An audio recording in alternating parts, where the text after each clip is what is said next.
Bienvenue à Building Beyond, que vous étiez là ce matin ou non.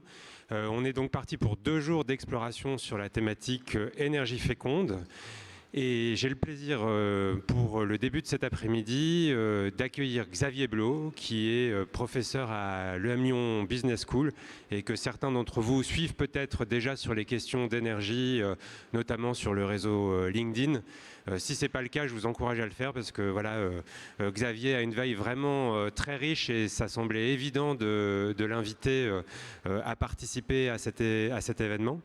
Et je dois dire que quand on a fait notre premier point préparatoire et que Xavier m'a proposé de parler d'abondance énergétique à un moment où on entrait déjà dans cette nouvelle crise énergétique, je me suis dit que c'était voilà, pour une keynote vraiment un choix ambitieux, mais je suis certain qu'il va nous expliquer pourquoi il a décidé de travailler autour de ce thème. Donc je lui laisse la parole pour une vingtaine de minutes et puis ensuite on prendra des questions. Xavier, c'est à toi. Merci beaucoup. Ça marche? Est-ce que vous m'entendez? Merci beaucoup Lucas, merci beaucoup pour l'invitation. Je suis ravi d'être ici. Donc je suis le keynote speaker de Digestion. J'espère que je vais pouvoir voilà, vous réveiller un petit peu durant cette présentation avec un thème qui est un peu particulier, effectivement, un peu curieux sur l'abondance énergétique. On va essayer de tourner autour de cela pour essayer d'avoir une conclusion un petit peu cohérente par rapport à ces grandes questions énergétiques, surtout dans le contexte actuel. Donc, comme l'a dit Lucas, moi je suis professeur à EM Lyon Business School et je m'intéresse aux stratégies de décarbonation des entreprises et également certaines dynamiques d'innovation liées à la transition énergétique. Auparavant, j'ai eu une formation d'ingénieur, j'ai fait une thèse dans le solaire photovoltaïque et j'étais entrepreneur dans le domaine. Et je voulais démarrer avec juste une petite présentation sur finalement une rétrospective de ces 10 dernières années avec justement, voilà, quelques capture d'écran de certaines revues que j'ai pu récolter et notamment finalement en 2015, si on se rappelle bien, eh bien, il y a eu les accords de Paris, la COP 21 et imaginez un petit peu mais collectivement ce qui s'est passé en 10 ans. D'accord? À l'époque, moi finalement j'ai débuté ma carrière professionnelle en 2015, donc je suis quelque part un enfant des accords de Paris et je ne peux pas nier que malgré tous les défauts, il y avait un certain engouement au niveau des entreprises et puis au niveau de différentes parties prenantes. Un engouement qui a eu différents échos, hein, comme on peut voir, alors la zapette ne marche pas très bien, mais comme on peut voir auprès de certaines déclinaisons dans certaines réglementations au niveau européen avec la CSRD, l'Inflation Reduction Act aux États-Unis, certains mouvements sociaux qui ont eu lieu. Ce que je voulais dire, c'est du coup en reprenant ces différents publications qu'il y avait eu depuis une dizaine d'années, on avait quand même l'impression qu'il y avait un certain engouement vis-à-vis du déploiement et du changement de nos infrastructures énergétiques vers un impact plus modéré par rapport à l'environnement, avec un certain engouement aussi au niveau moral par rapport à la place de l'individu et la manière dont on pouvait transformer nos infrastructures énergétiques. Ce que vous avez vu précédemment, c'était la centrale de Al Dhafra, qui est la plus grande centrale photovoltaïque du monde, qui est présente aux Émirats Arabes Unis, et qui fait 2 gigawatts. Et qui est un petit peu symptomatique d'une profonde transformation qui a été aussi initiée par certaines solutions énergétiques telles que le solaire. Pas la seule, mais le solaire est particulièrement emblématique par rapport à ce qui s'est passé ces 10 dernières années. Moins 90% en termes de diminution de coûts et un déploiement absolument massif. On n'a jamais autant déployé une solution énergétique de toute l'histoire de l'humanité.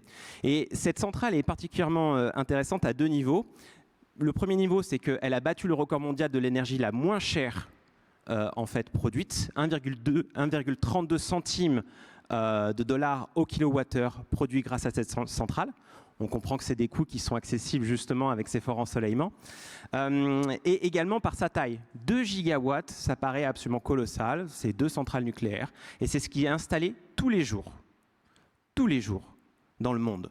Il y a 20 ans, il fallait 1 an pour installer la même capacité. Et c'est quelque chose qui se développe sur d'autres solutions. Pas simplement le solaire, mais également les solutions de type batterie qui sont aujourd'hui en train de se développer avec la même cinétique. Voilà. Ici, vous avez la plus grande centrale de batteries stationnaires au monde, qui est présente en Californie, qui fait 3,3 gigawatts-heure de capacité. C'est pareil, c'est absolument colossal, 1,7 milliard de dollars d'investissement, et vous voyez un couplage avec des panneaux solaires. Où là, on comprend, et c'est intéressant, que des solutions telles que le solaire commencent aussi à avoir un intérêt quand justement on peut les coupler avec certaines solutions de stockage et également de la flexibilité. Pareil, on a observé des dynamiques de chute de prix absolument incroyables sur les batteries ces 10 dernières années qui les rendent en fait accessibles et maintenant plus compétitives que les solutions fossiles. Et ça vient quand même aussi avec certains enjeux. Des enjeux en amont. Donc là, je vais vous présenter une petite image de la... Voilà, c'est bon. Des enjeux en amont, évidemment, d'accès aux ressources. Ici, vous avez le plus grand parc d'extraction, raffinage et exportation de nickel au monde, présent en Indonésie. 1 milliard de dollars d'investissement, capitaux chinois, qui permettent, on va le voir plus tard, à ce pays-là aussi de sécuriser une partie des approvisionnements justement pour les technologies vertes. Ce site, il y a 80 000 à 100 000 personnes qui travaillent ici pour la plus grande production de nickel au monde. Okay, et il est aussi symptomatique de l'époque dans laquelle on vit, où il y a une concentration de capitaux de certaines parties prenantes, de certains pays, sur certaines ressources stratégiques. Petit aparté, le nickel n'est pas utilisé que pour les technologies vertes. 60 à 70% du nickel, c'est pour faire de l'inox, pour les bâtiments, les infrastructures, etc., etc. Et je vais terminer cette petite introduction avec, après avoir parlé de l'amont, l'aval. Vers quoi on se dirige? Vers quel type de besoin, en fait, on va se positionner? À quoi sert cette énergie? Et là encore, je pense qu'un des exemples emblématiques actuels, et on aura un zoom sur le sujet après, c'est sur celui des data centers, notamment aux États-Unis. L'IA et les data centers sont véritablement en train de dévorer le réseau électrique américain. Et ici, vous avez sans doute un des futurs plus grands sites de data centers au monde, qui fait partie du projet Stargate de OpenAI et Oracle, qui fait 1,2 gigawatts de puissance. C'est absolument colossal. Le plus grand data center français, il n'est pas très loin, il est à La Courneuve, il fait 120 mégawatts. C'est 10 fois plus. Et c'est intéressant à deux titres. D'une part, parce que les géants de la tech sont aujourd'hui les premiers promoteurs des investissements dans le domaine de l'énergie aux États-Unis, où on utilise absolument tout ce qui peut être disponible maintenant. Il y a évidemment les renouvelables, mais on essaye de réinvestir le nucléaire, mais c'est un cycle plus long. Et donc, on va chercher du gaz pour alimenter ce type d'installation. Et c'est intéressant à un deuxième titre, c'est que maintenant, on conceptualise et on dimensionne les data centers par la puissance appelée. Un data center, on comprend bien, c'est un centre de calcul. Et c'était la capacité de calcul qui permettait de définir la taille du data center. Mais ça fait 2-3 ans que finalement, maintenant, on utilise la puissance appelée. Donc, je pense que ça dit quelque chose, finalement, de l'impact et de la centralité de l'énergie aujourd'hui. Alors, avec ce petit rétrospective qui n'est pas du tout exhaustive, on comprend bien que l'énergie, elle est là. Certaines parties prenantes, certains pays se positionnent sur des infrastructures énergétiques à une échelle jamais imaginée auparavant. Et pourtant, on voit aussi petit à petit qu'elle sert certains besoins, certains capitaux, certaines visions du monde. Et après cette introduction, je voulais en fait vous parler d'une notion qui est en train de se diffuser, en tout cas depuis 1 an et demi dans le monde académique, qui est celle des petrostates et electrostates. Est-ce que certains en ont entendu parler ? Très bien. Elle est symbolisée par les deux portraits que vous voyez ici. À ma gauche, Trump, à ma droite, Xi Jinping. Trump et les États-Unis sont emblématiques de ce qu'on appelle un electrostate, un pétro-État. Pardon, un petrostate, un pétro-État. C'est-à-dire un État qui, depuis la fin de la Seconde Guerre mondiale, tire de manière fondamentale une partie de sa puissance par le contrôle de ressources géologiques, de combustibles, pétrole et puis maintenant également gaz sous forme LNG. Un État qui va chercher à contrôler les différents gisements géologiques, mais aussi finalement les flux qui permettent la diffusion de ces combustibles de par le monde. Et c'est intéressant à deux niveaux. D'une part, pour alimenter sa propre industrie, sa propre économie, mais également, il faut le dire, aussi inféoder un certain nombre de parties prenantes pour créer une dépendance vis-à-vis de ces combustibles. Et créer une boucle un petit peu particulière, alors je vais revenir, une boucle un petit peu particulière qui est parfois résumée par le terme de pétrodollar. C'est-à-dire, on prend un exemple comme l'Arabie Saoudite, qui va avoir une protection militaire américaine, en tout cas qui est censée l'avoir, et qui va donc produire une quantité de pétrole absolument gigantesque, et qui va finalement le vendre et recevoir des dollars, donc qui va avoir des réserves de dollars à investir par ailleurs. Ils vont généralement les investir, pas que sur ça, mais aussi en grande partie sur des bons du Trésor américain, permettant d'alimenter la dette américaine et permettant aussi de financer un effort de guerre et une industrie militaro et industrielle qui permettra de sécuriser les flux et aussi l'emprise des États-Unis au niveau international. Je le résume un petit peu, mais on a vraiment un empilement entre des sujets énergétiques, géopolitiques, techniques et financiers qui permet cette mainmise des États-Unis aujourd'hui. Mainmise qui commence à être challengée depuis finalement 20 ans quand on regarde ce qui est en train de se passer, par la Chine, qui est sans doute le seul pays qu'on peut maintenant qualifier d'électro-État. Et si vous comprenez l'opposition, c'est un pays qui va tirer en fait sa puissance d'abord au service de son économie à partir de la maîtrise stratégique de certaines technologies clés. Éolien, photovoltaïque, batterie, véhicules électriques, mais pas que. Toutes les briques sous-jacentes qui permettent à ces technologies d'émerger. Pour ses propres besoins, mais également comme levier d'influence auprès d'autres parties prenantes, pour acquérir ou pour aller investir certains marchés comme l'Europe, mais également pour pouvoir diffuser ces solutions dans certains pays émergents. Et c'est intéressant parce que là, on sort de la maîtrise de la commodité des combustibles, qui sont une commodité qui se trade tous les jours, à une maîtrise infrastructurelle. Et donc, je pense que ces deux visions du monde permettent de résumer ce qu'est l'énergie et ce qu'a toujours été l'énergie. Ça n'a pas été un grand plan moral pour réduire notre impact environnemental. En tout cas, ça n'a pas été le premier moteur de la transformation des systèmes énergétiques. L'énergie, elle se transforme, ou en tout cas, elle se développe pour des besoins de puissance. Domination géopolitique, puissance économique. Ça a toujours été le cas et finalement, notre époque récente le rappelle. Et à l'image du détroit d'Ormuz, c'est un sujet aussi conflictuel de captation et de maîtrise de certains territoires, technologies et ressources clés. Alors, qu'est-ce qu'on fait par rapport à cela ? Au niveau européen, on a énormément d'atouts et il s'est passé énormément de choses depuis 20 ans. Il ne faut pas le nier, il faut arrêter un European bashing. Mais il n'empêche qu'on est dans un entre-deux. On a du mal un petit peu à affirmer une troisième voie. Sur les points positifs, encore une fois, c'est juste un proxy, ce n'est pas du tout que ça. Mais on peut voir que, par exemple, la part des renouvelables a considérablement augmenté ces 10 dernières années, jusqu'à dépasser en production annuelle la part des fossiles. Alors, ça paraît rien en France, où on a l'habitude d'opposer un petit peu renouvelables et nucléaire, mais dans des pays d'Europe de l'Est, comme la Pologne, c'est une transformation majeure. On a un continent qui a évidemment énormément de compétences, d'atouts, on a un grand marché, une puissance réglementaire, et pour autant, quand on fait le bilan, on a encore des dépendances fortes vis-à-vis du gaz russe, maintenant du LNG américain, vis-à-vis de certaines briques technologiques chinoises. Alors je vais terminer, je ne sais plus où j'en suis, je pense que j'ai totalement explosé le timing. Je vais terminer cette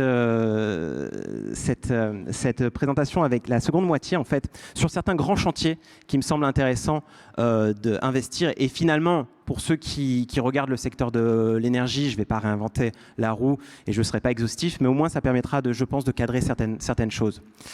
Et je vais le faire d'une manière pédagogique avec ce qu'on appelle les diagrammes de Sankey, si ça arrive voilà. Je ne sais pas si vous avez déjà vu ce type de diagramme qui permet de représenter les flux énergétiques que je trouve absolument parlant. Alors ici, vous avez le système énergétique mondial.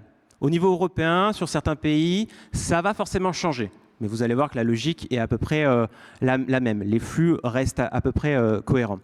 Donc ce que vous avez, c'est d'un côté, sur la gauche, les énergies dites primaires, qui sont quasiment pas transformées, qui viennent de la source, et puis l'énergie finale, la quantité sur la droite qui va adresser certains secteurs, résidentiels, tertiaires, industrie, transport, etc. Deux choses, c'est que pour passer du primaire de l'énergie primaire à l'énergie finale, eh bien, il va y avoir des conversions. Okay, des transformations, du raffinage, des conversions et du transport qui vont amener à énormément de pertes. Notamment au niveau des énergies fossiles, gaz naturel, pétrole et charbon, qui, comme vous le voyez, représentent encore près de 80% de l'énergie primaire au niveau mondial. Encore une fois, une proportion qui varie en fonction des pays. En Europe, selon les cas, on sera entre 60, 70% à 80%. Ce qui est intéressant, c'est de travailler un petit peu avec ça et d'aller plus loin. Donc c'est le même graphique ici, mais on a rajouté une autre couche, l'énergie utile. Quel type de besoin est adressé grâce à cette énergie? Ça vaut le coup de se poser la question, ce dont on a besoin, les usages. Donc vous avez les usages de chaleur, basse température, très haute température. Ça, c'est important dans le secteur de l'industrie. Vous avez les puissances stationnaires. Ça, c'est un acronyme. Enfin, c'est un terme juste pour qualifier, par exemple, l'usage de l'électricité pour l'ordinateur qui est en train de diffuser la présentation. Vous avez les transports, etc., etc. C'est cette partie-là qui est vraiment intéressante. C'est sur lequel il faut se positionner. Remarque sur cette slide. Pardon, est-ce qu'on peut revenir ? C'est moi qui l'ai fait. C'est les énergies perdues. Notre système fossile est fondamentalement extrêmement inefficace. 2/3 de l'énergie primaire est perdue essentiellement sous forme de chaleur due à différents cycles de conversion. Donc on va y revenir parce que cette notion elle est vraiment intéressante. Et maintenant on va renverser la perspective en mettant finalement l'énergie utile, vraiment le service qui est rendu au début. Donc, est-ce que c'est possible de... Parfait, merci. Et se poser la question de... Finalement, on doit partir de la demande, se poser la question de qu'est-ce qu'on a besoin, et puis après, savoir comment on peut approvisionner cette demande. Et de ce petit schéma-là, on va chercher à le simplifier pour atterrir sur nos chantiers.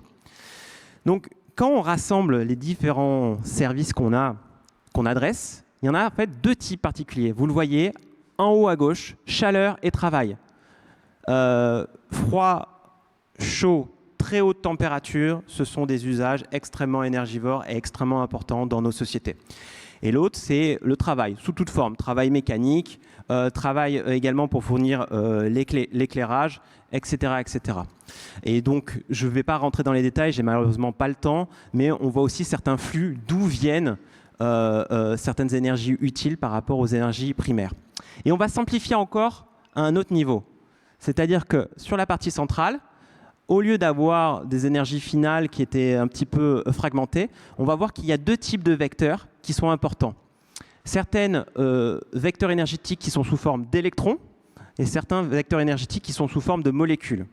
Et c'est intéressant parce qu'on se rend compte là que finalement, le gros des pertes, c'est quand on traite avec des molécules qu'on va brûler. Il y aura de la combustion à un moment donné, soit pour se déplacer, pour chauffer, pour une turbine, etc., etc. Et c'est ça qui, par les lois de la thermodynamique, fait qu'on a énormément de pertes et de déperditions en chaleur.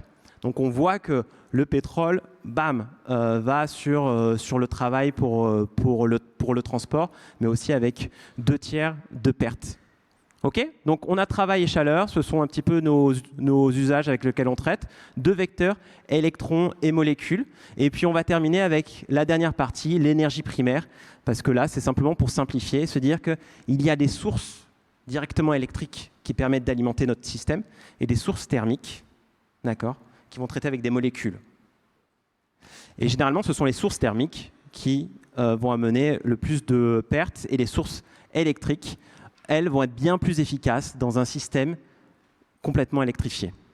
Donc là, on a 4 parties, finalement, sur lesquelles on peut commencer à travailler. Est-ce qu'on peut m'afficher les 4, s'il vous plaît, batailles? Voilà. Ah, ça allait un peu trop loin. La première partie, elle est en haut à droite, c'est l'électricité renouvelable, évidemment, qui est à faire grandir et qui doit d'ailleurs manger une partie des sources thermiques.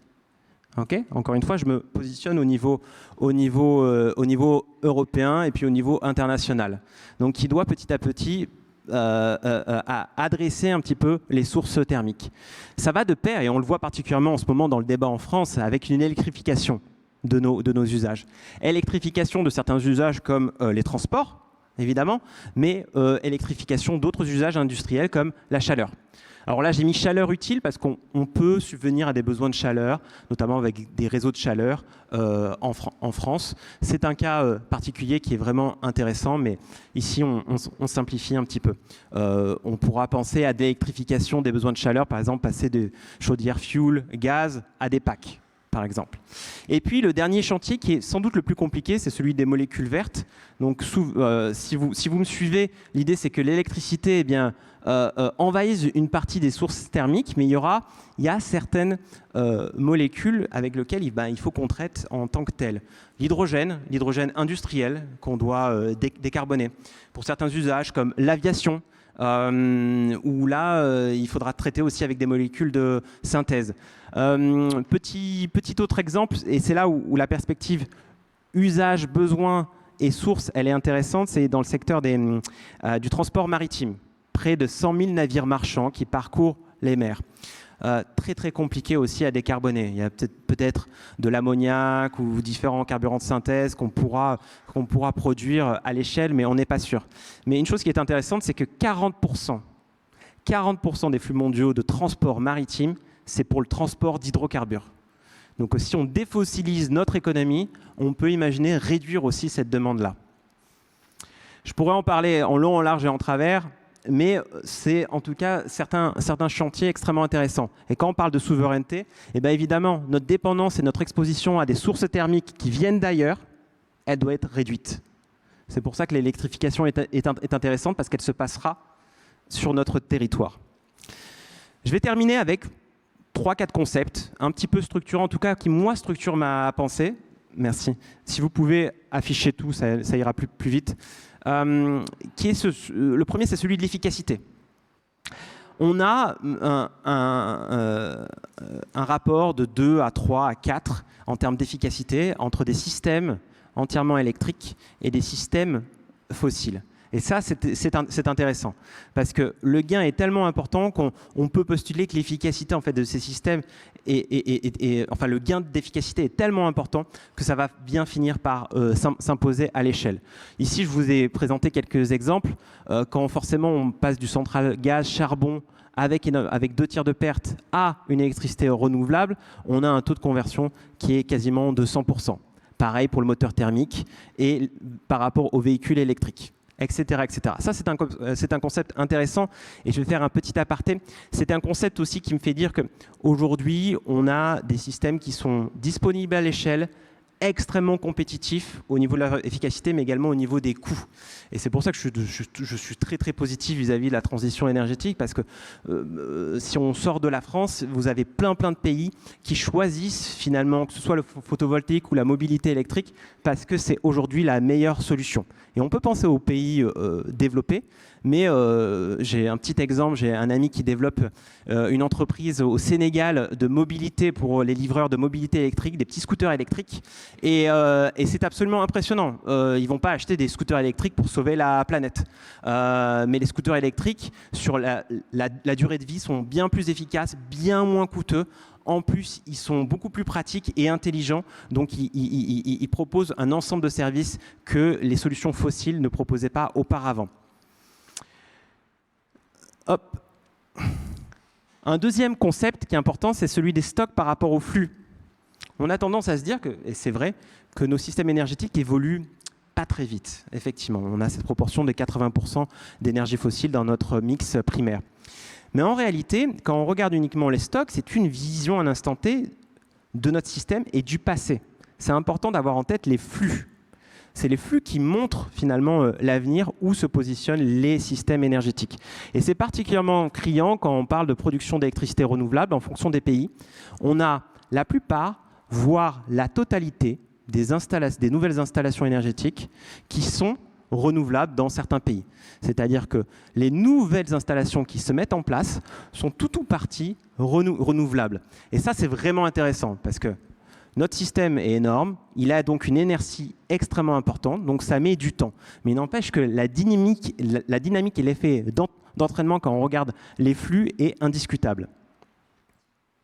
Et deux derniers concepts, et je pense que je passerai sur la conclusion parce que je n'aurai pas le temps, c'est celui de la sobriété et du recyclage. La sobriété, c'est jamais une mauvaise chose. Je crois que ça a déjà été évoqué ou on en parlera dans une autre keynote. La sobriété, ça permet quoi? De réduire la taille de l'assiette et donc les besoins que vous avez à faire évoluer. Ça peut être une sobriété de besoin, vous consommez moins, ou une sobriété dimensionnelle. Un exemple, celui des voitures électriques. Si on diminue la taille des véhicules électriques, on diminue la taille des batteries, on diminue la demande en ressources et la demande énergétique. Donc c'est beaucoup plus, en termes de cinétique de remplacement, c'est beaucoup plus rapide. Donc c'est effectivement un levier intéressant. Et le recyclage, c'est le dernier élément, c'est finalement quand on revient à ce que je disais entre les types de dépendance qu'on a, entre les hydrocarbures des pétrostates versus les technologies des électrostates, c'est quoi le mieux? On est obligé de composer aujourd'hui avec un petit peu de ces deux différents éléments. Eh bien, c'est intéressant de voir que les technologies, on passe d'une commodité qui se trade et qui amène en fait une exposition extrêmement importante au marché avec les combustibles, donc notamment le LNG américain, à une technologie qui, une fois qu'elle est installée, va fonctionner pour les batteries pendant 10 ans ou plus, pour le renouvelable pendant 20 à 30 ans au moins. Et c'est une infrastructure qui est un actif aussi, qui est un actif en termes de matériaux. Quand vous achetez une voiture électrique, vous avez la valeur d'usage de la voiture, mais vous avez aussi la valeur résiduelle des matériaux qui la composent, qui va devenir de plus en plus intéressante dans le futur. Et on devrait mettre, quand on parle de souveraineté, en place un système au niveau européen où toute technologie ou toute infrastructure importée venant par exemple d'Asie doit rester en Europe et doit être recyclée en Europe pour finalement alimenter le sourcing de nos métaux européens. Donc c'est pour ça que je disais que ça peut permettre de tendre vers plus d'autonomie. Je ne sais plus où j'en suis, mais je pense que je vais arrêter parce que j'ai totalement... je vais terminer avec une chose. Alors ça, vous aurez la présentation de Chris Wright. Je vais terminer quand même avec la notion d'abondance. J'ai fait une longue ellipse finalement de 1 demi-heure sur ça, sans vraiment traiter le sujet. Alors est-ce que nous sommes entrés dans une ère d'abondance énergétique? Pas vraiment, mais n'empêche que quand on analyse le sujet, on n'a jamais eu autant de solutions disponibles à l'échelle, à des coûts compétitifs. Et quand on regarde la notion d'abondance, c'est très relatif. C'est finalement avoir plus de ressources que de besoins. Et je crois que j'ai traité dans cette présentation le fait qu'il fallait partir de nos besoins, ce que nous avions réellement besoin, travailler là-dessus et mettre en fait en accord différentes solutions qui sont disponibles aujourd'hui. Et si on joue également sur la sobriété et sur la recyclabilité quelque part de notre système, ce sont des conditions qui permettent justement cette souveraineté. Merci. Merci Xavier.